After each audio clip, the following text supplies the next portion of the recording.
Yes, so there were tensions brewing between the Sudanese armed forces and the paramilitary rapid support forces already for some time. There was a long-term rivalry between the two, but in the past 2.5 weeks or so, this rivalry really came to a head because of talks about the integration of the RSF, the Rapid Support Forces, in the army as part of a deal to create a civilian government after the military coup.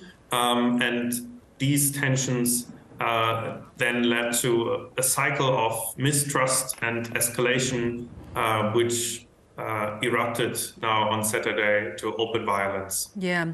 You know, you talked of that coup. There had been so much hope that there would be some pathway to representation for the people. Why do you think that hasn't been possible? There's been no effective government since that coup. That's right. And I think it's important to stress that the military has not been able to successfully conduct this coup, essentially, from 2021. They've not been able to form a government, to find civilian partners as they wanted, as puppets, basically, for their government. And that's why they entered into negotiations with political parties for a way forward. And these talks we're moving ahead, and we're almost at the point of the signing of a new so-called final political declaration and the establishment of a civilian government, which was meant to happen last week. So there was already this concrete deadline for that. But unfortunately, this topic of security sector reform was left until the very end of the negotiations. And then there was just no agreement between the two parties. Yeah. There have been civilians caught in the crossfire. There are problems with shortages in the community. Even UN people in Khartoum have been killed. How do you see this calming down? It's not yet clear what the end game will be, but it looks like that the two security forces are bent on dominance and bent on fighting each other. They have adopted a do or die attitude. That's what they've been saying publicly in the last few days, that they will not enter negotiations until one or the other is handed over to justice, basically, as they see it, is basically defeated.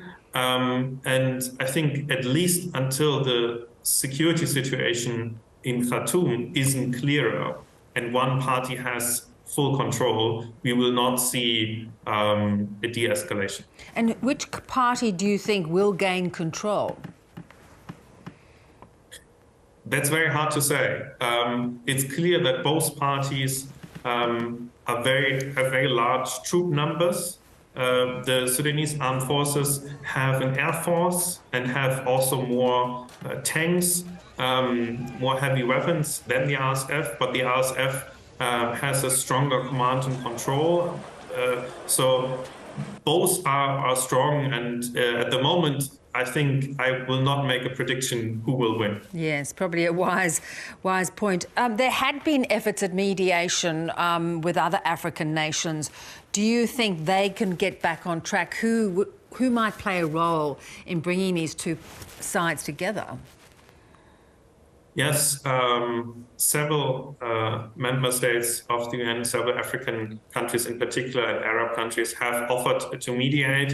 Egypt and South Sudan, for example, they would be relatively well placed to do that, but perhaps also in addition to Arab countries, in particular the United Arab Emirates and Saudi Arabia, who together with the United States and United Kingdom have already mediated in the past few months and have been trying to calm tensions in the past few days, but so far unsuccessfully. Yeah.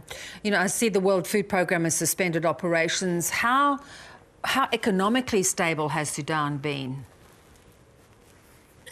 Well, not at all. Around a third of the population depends on humanitarian aid because the humanitarian situation has really gone worse since this coup 1.5 years ago, because the government, the de facto government of the putschist, has not been able to get international funding back on track. And a productive economy basically on track. So that means that already before this crisis broke out, many people in Sudan were going hungry every day. Yeah. Gerrit, do you think this is going to be contained to Sudan?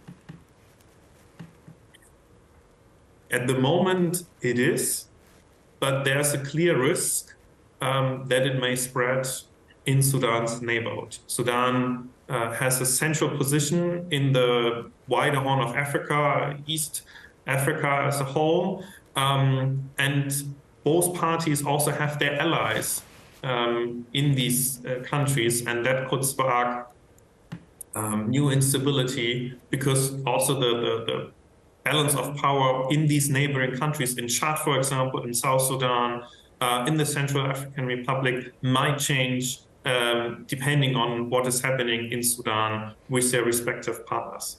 Good to speak and get your analysis. Thanks, Gerrit. You're welcome.